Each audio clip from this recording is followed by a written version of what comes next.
From the heart of Providence, Rhode Island, let me tell you about an amazing place called Syria, the cradle of ancient civilizations.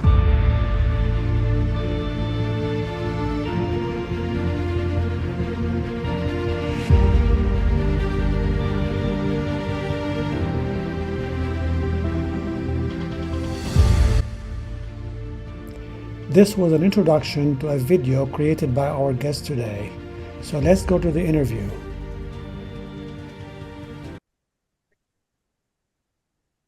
Hello again to a new episode of the ASACA webcast. In this episode, we host another successful Syrian expert. He's a scholar with a primary research interest in focus on student retention policies and international education.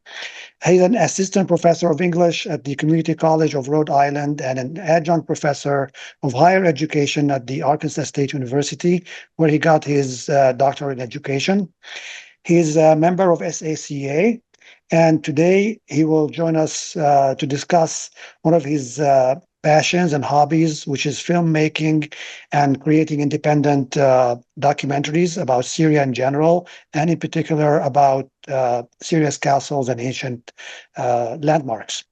With this, welcome Dr. Ali Khalil. I hope you're Thank doing you. well today. I'm doing very well, and I appreciate you for inviting me to your podcast series. I've been following with you for quite some time, and you're doing a great job. And I'm very happy to be a part of this episode. Thank you very much. Well, thank you for agreeing to speak with us, and we hope that this will be a very enriching conversation that will help other people also to benefit from it and come forward with their own ideas and skills that we would like to showcase on our podcast as well. With this, I'd Absolutely. like to ask you some questions. The first question is, how did this idea occur to you? Where did you come up with this idea of creating documentaries for Syria? And when did this start? Right. So it started in 2018, and specifically during the holiday season of 2018. I had been away from Syria for almost 10 years, consecutive and solid 10 years. So during one of my first visit, if you will, to Syria after being away for such a long time, I'm not sure if a lot of your audience members believe in coincidences. Maybe they do, maybe they don't. But essentially, I was walking in the streets of Tartus, which is my hometown. This is where I was born and raised before moving permanently to the United States. I was walking by an ancient cathedral, which is now a museum. It's known as the Museum of Tartus, but it is actually it's an ancient landmark built by the Knights Templar, which is a Crusader order. I think most people have heard of the Templars more than the Hospitallers or the Teutonic Knights, for example, other Crusader orders. So the church was built by the Templars, but it's now a museum. And as I was walking by it, I wanted to show parts of it to my friends who lived in the United States. So I asked my mother at the time, who was walking with me, to actually hold my phone. I did not have any equipment, did not have a professional camera. I said, could you please hold the phone for me while I say a couple of words? And I did. And it was very basic knowledge on the site. In fact, I wasn't even allowed to go in because at the time, and due to the conflict that was happening at the time, the museum or the cathedral was closed to the public in an effort to preserve what was inside of it, the artifacts. So I walked around, I said a couple of words, just very basic history about it, and went ahead and posted it on my Facebook page, and forgot about the whole thing. The very next day, and due to the time difference, I woke up and realized it was daytime in the United States, and my Facebook page, it just blew up with comments and reactions and a lot of questions from my friends and coworkers here in America. And that's when I realized that there is a genuine interest in learning more about that part of Syria, at least, as opposed to the constant negative imagery that you hear about on television, on the mainstream media. So a week later, and during the same visit, I went to Margat Castle, known as Al Markat Castle for Syrians, and it was also very impromptu. It was not. I did not have a script. I did not have a microphone. Just a cell phone. That's really all I had. Went up there and said the same thing, just basic information about the castle and how the nice hospitaller who participated in constructing the castle as it looks like now, used to live in the castle. Just very basic things.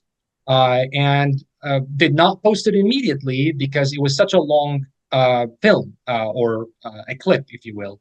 And I waited to come back to the States where I had a better internet connection and went ahead and posted it. And I do remember vividly an hour after I posted that particular video on my Facebook page. Again, I didn't have YouTube at the time. I was with my friend, Michael Brown, who will probably be watching this episode at some point. We were sitting down and talking, and we could physically and visibly see the numbers of views change on my Facebook page. You could actually count the numbers of views on that specific video, and within an hour time, it went up to 3,000 and some views, Wow. over 44 shares, hundreds of comments. And that's when it hit me that, hey, you know what? There is a genuine interest. There's a sense of curiosity among the American public, at least within that circle of friends and colleagues, to learn more about Syria and its cultural sites. So based on that, I went ahead and created a YouTube channel and started creating, very short documentaries, independent documentaries about Syria's landmarks. With, of course, from that point onward, it became more of a professional endeavor where I would write the script and add all the other variables to the content. That's how it started. That's Yeah. how we right now. Yeah. Yeah, you can tell the difference and the progression in the quality of the videos that you posted. I've seen the first one you mentioned back in the first one about the markup castle. Then the latest one you did on the markup castle lately, which is very professional. We had actors acting in it, and you had really some professional equipment and a drone and so on used in your production. So I could see that progression. It's really very impressive. Well, thank you. So yeah, how do you see the audience? How does the content that you provide resonate with your audience? So largely, and obviously, you can say you can't really provide a solid answer that is 100% positive or 100% negative. I mean, people's views vary depending on different variables, how they grew up, their belief systems, and what they hear on TV, and how their level of education, just different variables of the process. But I can tell you that the big picture indicates that there is truly a very genuine interest in learning more about Syria. This surpasses the demarcations of my own personal circles of friends and colleagues. Because remember, YouTube is open for the public. It's no longer my Facebook page where I post the content. I only advertise by sharing the links to the YouTube channel that I have. So overall, the reactions that I'm getting, the comments that I'm getting on my YouTube channel have largely been very, very positive, with some questions, a lot of comments, a lot of, if you will, testimonies. Apparently, there were a lot of the viewers who had been to these sites prior to posting their comments, and they would sort of tie up whatever they're seeing on my channel with their own memories. People who had been to Syria before the conflict started. So, in a short answer, I can tell you that the reaction to the content has been very, very positive so far. Wonderful. This is great. So, how about the process of creating this kind of content? Can you walk us through the process that you have established so far? I mean, like the mature process that you came up to at this moment. Certainly, I'll be happy to do that. So after creating the channel and after noticing that people truly want to see more, I started putting more effort into the creative process. And I have to tell you, it's a little complicated because, well, maybe complicated isn't the right word. It's time consuming. Mhm. And I would like for the people who are watching now to know that this is not my line of profession. I'm a college professor by profession. Yep. My background is in education and higher education. I do this as a hobby. It's more of a passion than a line or a professional line. So to find time for it is or can be challenging sometimes. But I can tell you quickly what the steps are. I always start with reading about a particular site, and I'll give you an example. Whenever I created the documentary about Masyaf Castle, the Mhm. Order of the Assassins, the Yep. first thing I did was to read more about the assassins. I mean, I had already known some information about them, but most of it was generic, very common knowledge. And I wanted to be very specific, especially when it comes to dates and specific historical facts. So that's the first phase, and it is time consuming because I read multiple books. I don't rely just on one source. I want to make sure that there is a crisscross of information. So that way I know that, okay, I've seen this piece of information here, I've seen it there, then that's a sure thing. Once I have that, once I have the knowledge I need about the episode, I actually start writing my own script. I write in a narrative fashion while honoring the historical facts and the dates and all the chronological events in the chronological order of the events. Once I have the script, then I move on to the filming process. And so that's another thing there because I have to wait until I'm able to travel to Syria Right. in order for me to go to these sites and start filming. I don't really use anything like a hard equipment type. I mean, most people probably won't believe this, but I kid you not, I use this cell phone. I mean, this is an iPhone 6S. It's now old technically, but it's got a good camera. And so I use my cell phone to film everything, and I take my time with it. I spend the entire day at the site. I hire a driver who takes me there. Sometimes a friend or a family member takes me to the site. So once I have all the shots that I need, then I basically store the files on my laptop. After that, I bring in actors. And this is a very, very challenging part in the process because I need your audience to understand these actors that participate are strictly, they're volunteers. I don't Yeah. pay them. So basically, I donate the costume, I buy the costume on Amazon, and they donate their time.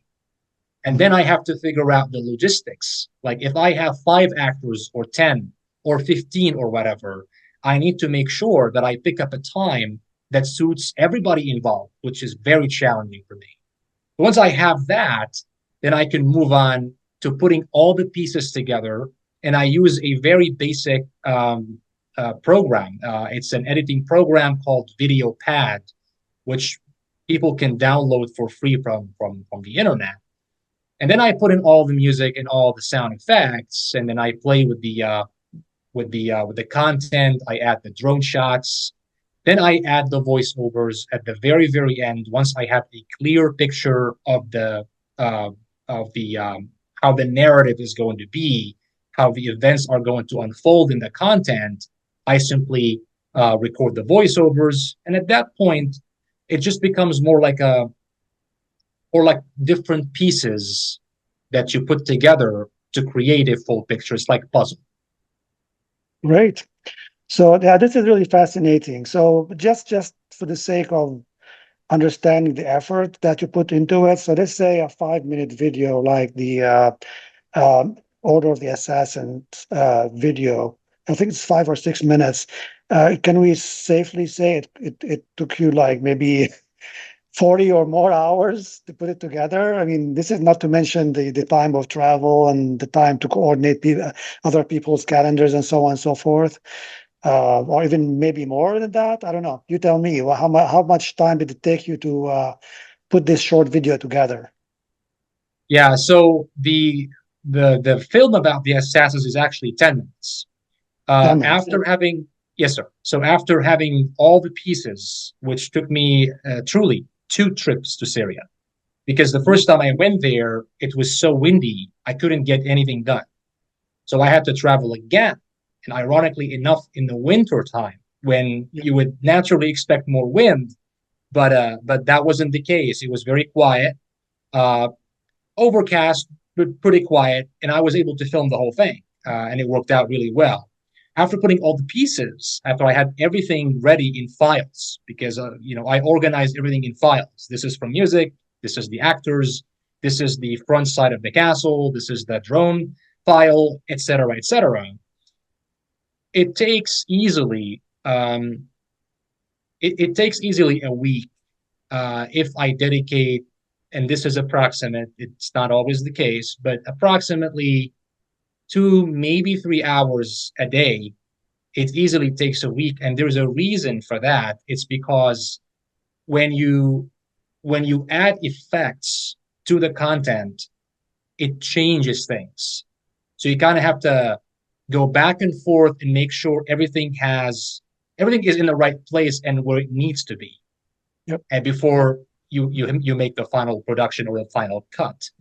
So after you do the final cut, I usually just forget about it. I just leave it alone for a couple of weeks. I try to forget about the pieces because I try to come back and look at it with fresh eyes. So that way, as if I'm seeing it for the first time. So that way, if there is any particular flaw that needs attention and needs some kind of revisions, I can go back in and tweak it, and then I have the final outcome. So easily a week, maybe 2 weeks. Wow, that's a lot of effort. So this is really intriguing, especially that you're in the area of education, and education is all about learning. And what you mentioned is a classic methodology in the area of learning when it comes to the learning mind. The fact that you let it sit and then you come back to it later and so on and so forth. The idea of spacing that work rather than just cramming it all in one shot, that is really very essential.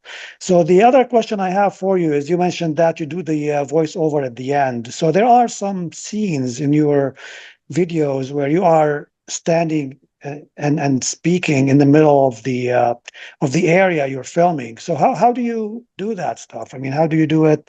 Um, I mean, is it done afterwards and you do the voiceover afterwards, or is that really what you were saying when you were standing there? Right. That's a very good question. Thank you. So if you look at my script, and I'm happy to share at any point, I always divide my script into sections, and I'll have like labels. I'll say, for example, I have like a subtitle voiceover, and then this section in front of the camera. And so that way I know how to track it. And so even if I film the pieces in front of the camera separately, when I have the script, I go by that. I'm essentially narrating, and I can put the pieces that way together. So I will say voiceover, and I have all the recordings. And in this section, I have the video in front of the camera. So I put them together. So when you're watching the final outcome, it looks like it's one solid story coming together. You Right. don't see the bits and the pieces. That's the part that I create. That's the part that I see in order for me to put it together in a way that makes sense to the audience. If you're asking me how I do the voiceovers and how I do the camera, like who films if I'm filming with my phone, I actually have a very funny thing to say to you on that one. I ask random people to hold the phone for me. Every Ah, time I went to these places, if I don't have a driver with me, and in most cases I do because I try to hire drivers to take me to the sites if it's not a family member.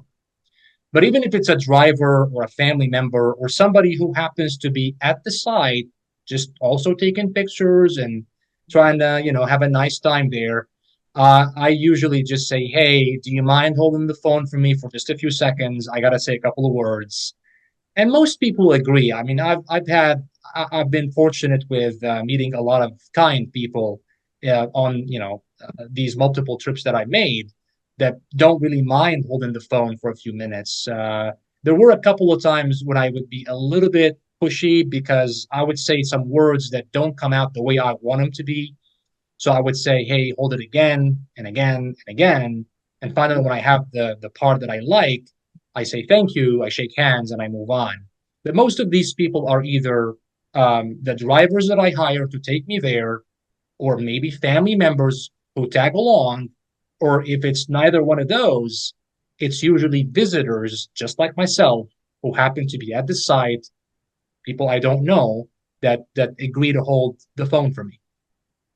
So question, I mean, the process that you mentioned and described earlier, and all that, the organization of different files and different things and putting them all together. This is not something that comes easily to someone. So did you go through any training, any like courses, or did you read about it? How did you come up with this process? Or is it something that you just developed over time by trial and error? Exactly. It developed over the course of time by trial and error. I would observe how other people create documentaries.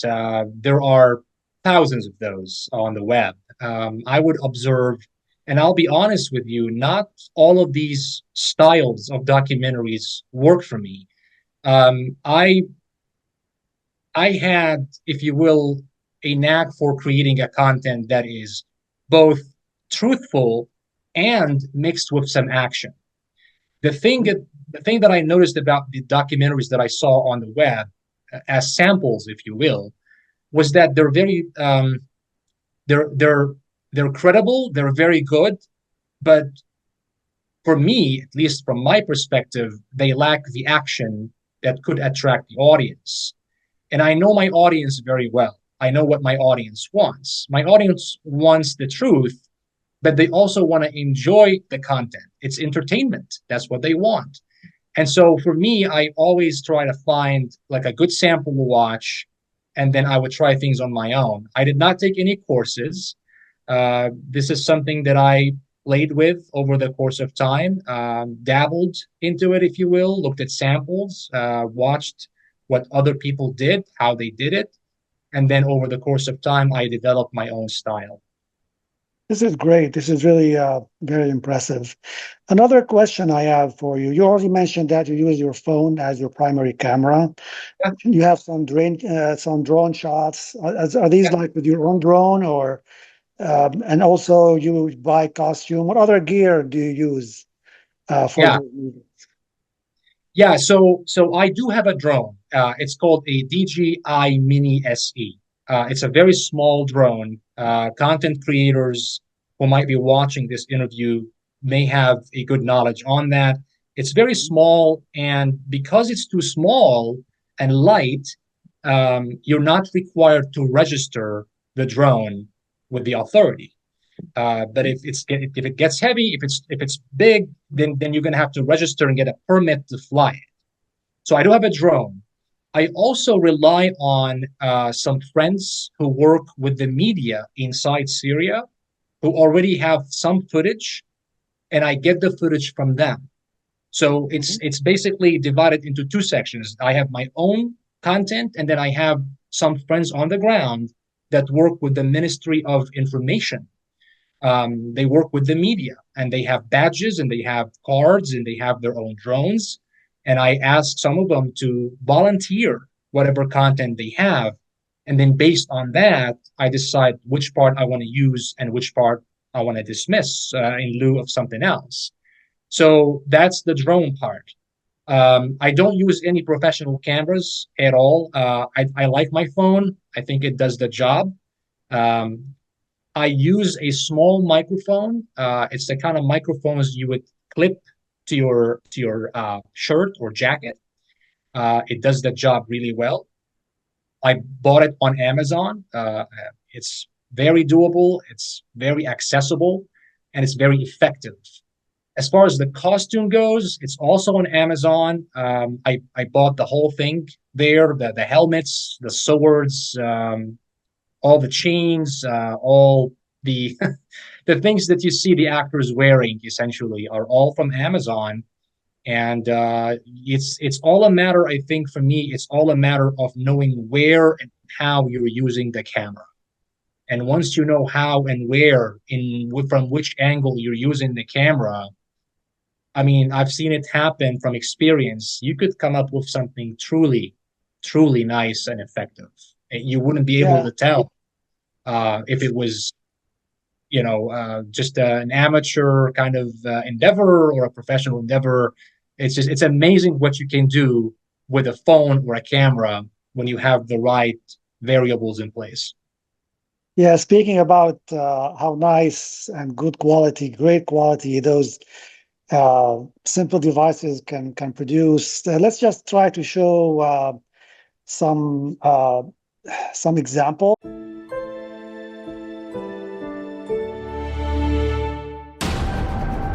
1140, Western Syria. A group of ruthless warriors take over the castle of Masyaf and declare its massive walls their headquarters and trusted messiah. Today we journey to the former kingdom of one of the most mysterious and most fascinating creeds in history.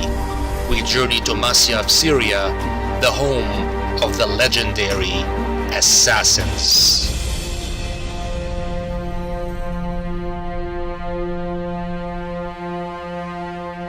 Okay, so now, all right, so that was just a sample of your production, and there are so many other beautiful samples that our audience can look up and see on your YouTube channel, basically. But if you can tell us about, you already mentioned some of the challenges that you see and the rewards, but is there anything else in terms of challenges and rewards you can tell us about while you're doing those great documentaries? Yeah, certainly. So the biggest challenge for me is getting the actors. Truly, I mean, this has been in most, I would say, of the films. The at least the when I started doing that professionally, not the amateur phase, uh, was getting enough actors and getting willing actors, because you may get one or two people who will say, "Okay, fine, we will participate." Um, but when you need a large number of people, that's really challenging, because people have different interests, they have different schedules, they may not have the same passion you have for the content, they may not know what the content will be about, how it's going to turn out. But I've found the process to get a tad easier over the course of time because of two main reasons. The first one is this is very recent. It happened less than a year ago. I actually connected with the acting community in the Northeast, in places like Rhode Island and Massachusetts. So I was able to actually have some ground with them. I connected with multiple people. And the second reason is because now I have samples on YouTube that I could forward to them and say, hey, this is what it's going to look like if you are willing to participate. Mhm. I give everybody credit, no matter how small the role is. They all have their names in the credits, which I think is also ethically right. And it's also encouraging because people want to be acknowledged, even if their roles are small. But that was the main problem for me, is getting enough actors who are willing to participate. And again, I know I'm reiterating this, but I think it's important to know these are all volunteers. I'm not paying them to participate in these documentaries. The rewards obviously are more of a my purpose for this is to educate, because I am in education, but also to entertain. And the reward always comes back in the form of a comment that says, I've enjoyed the content. This is really cool. This is really nice to watch, oh, I've been there before. Those kinds of comments that make you feel like, okay, the content is indeed resonating. Right, absolutely. And then just one more thing to mention: those actors are, for the most part, are here in the States. You mentioned in the Northeast, in Rhode Island, and other places like this, and the whatever they're acting is superimposed on the video that you take or shoot back home in Syria, right? So there are actors in Syria as well. Okay. Whenever I go to the castles, I actually ask multiple friends who live there to tag along. Now, mind you, not everybody is willing, not everybody has an interest, not everybody has the time to do that. But yes, there are actors inside Syria who tag along with me to these ancient sites to shoot the scenes. And very recently, at least with the documentary on Margat Castle, a lot of people participated. A lot of people are now interested in participating in upcoming episodes that I will be shooting later on in the future. And I'm very, very thankful that they are willing to participate, and they've done a very good job. So it's both in Syria and in the United States where I connected with actors to participate. So a couple more questions. The first one is, why castles in particular? I mean, there are many other things in Syria that you can bring out and talk about or make documentaries about. But why castles in particular? I Yeah, had this so question.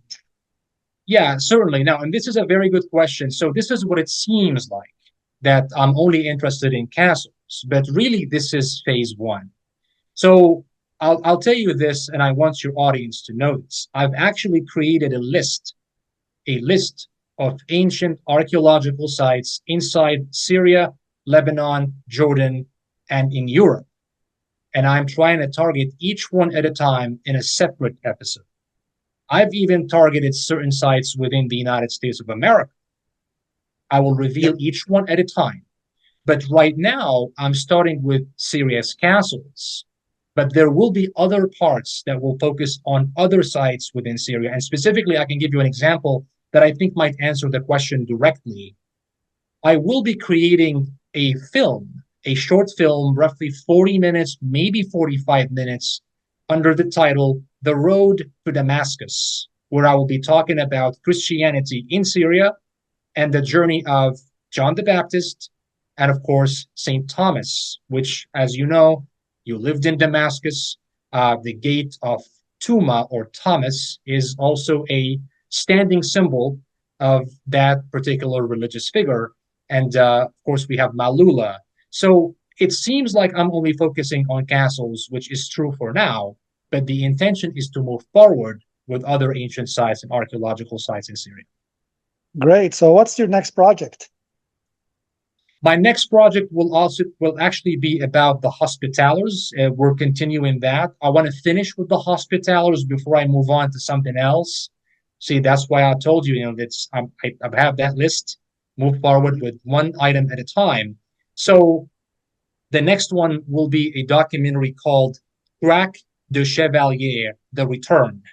And the reason why I'm doing this is because I've already created something on Crack du Chevalier, but this one, Right. The Return, is going to be more detailed.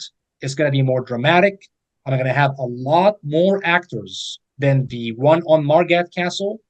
And I want to focus on the role of the Knights Hospitaller as a Christian order in building the castles of Syria, at least during the Crusader area, during the Crusades. Then I'll move forward with the Knights Templar, and then I'll move forward with all the other items that I will reveal in due time. Wonderful. So, I mean, this was great. I mean, that's a lot of information, great information. Uh, One last thing I'd like to ask you: any particular message you would like to convey to the audience, in particular, young Syrian Americans who have similar passions or hobbies, in terms of how they go about bringing those hobbies out and making them beneficial for them and for the community at large? Absolutely. I'll be happy to tell you right now. the people who are listening to me at the moment, if you have a passion for this kind of content, pursue it and pursue it with a passion. Love what you do and do what you love. And I mean that literally. In other words, put forth the effort, put forth the time, be organized, be structured, and do and take all the steps systematically. Don't rush it, because once it's out on YouTube, it's out on YouTube. I know you can theoretically take it down, but it would be wasting time and effort. They're going to have to revise and re-upload. Don't do that. Take a year's time, a year and a half if you have to, but once it's out, make sure you're proud of it. I will tell you something else, and this is to everybody involved here, whether they're Syrian or not. These civilizations that are now forgotten, essentially, this is where humanity started. Let's just agree that this is where the recorded human history started, civilization-wise. In other words, no matter how you identify, whether you identify as a Syrian or an American or a Frenchman or an Australian, or it doesn't matter really how you identify, if you track the roots, chances are high you'll find one or two ancestors of yours coming from that land. So be proud of that and honor it. Honor it in a way that you believe they deserve to be honored. Great. And this actually draws also to other skills young Syrian Americans may have, not just filmmaking. Maybe they have other skills in other areas. Just pursue your passion and make sure you advance your skills. There's only something good coming out of it in the end. Well, Absolutely. Thank you very much, Ali. It was very nice talking to you. And we would love to have you again come back in the future. Thank you very much. I appreciate your time. I appreciate all the kind words you shared with me today. And thank you to your audience for remaining with us. And thank you, folks. I wish everybody the best. All right. Thank you.